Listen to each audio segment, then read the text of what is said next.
Welcome to our channel. Today we how to update MetaMask network settings for Ethereum mainnet step by step clearly. Open your browser and navigate to the MetaMask extension. If you haven't logged in, enter your password to access your wallet. Once logged in, locate the network selection dropdown at the top of the MetaMask interface. Click on the dropdown to view the list of available networks. Select Ethereum mainnet if it's not already chosen. If Ethereum mainnet is not listed, scroll down and click on Add Network. You will be redirected to a page for adding a new network. Fill in the network details in the provided fields. For network name, enter Ethereum mainnet. In the new RPC URL field, input https://mainnet.infura.io/v3/your_infura_project_id, replacing your_infura_project_id with your actual infura. Next, enter 1 in the chain ID field. For currency symbol, you can input ETH. In the Block Explorer URL field, enter https://etherscan.io. Double-check all the information to ensure accuracy. Once confirmed, click on the Save button to add the network.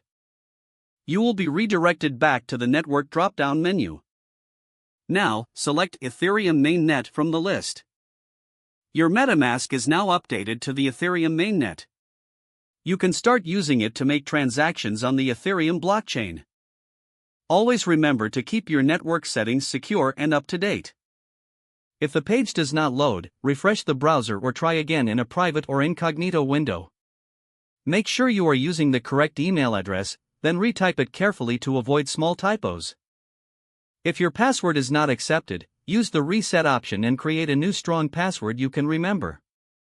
Check your spam folder for verification or security emails, then complete any requested confirmation steps. Enable two-factor authentication if available to improve account security and reduce unauthorized access risk. After signing in, review your profile details. If you see an error message, note it down and try again after restarting your device and internet connection. Log out when you finish, especially on shared devices, to keep your account and payment information secure. If the page does not load, refresh the browser or try again in a private or incognito window. Make sure you are using the correct email address, then retype it carefully to avoid small typos. If your password is not accepted, use the reset option and create a new strong password you can remember. Check your spam folder for verification or security emails, then complete any requested confirmation steps. Don't forget to like this video and subscribe to our channel for more step-by-step tech guides.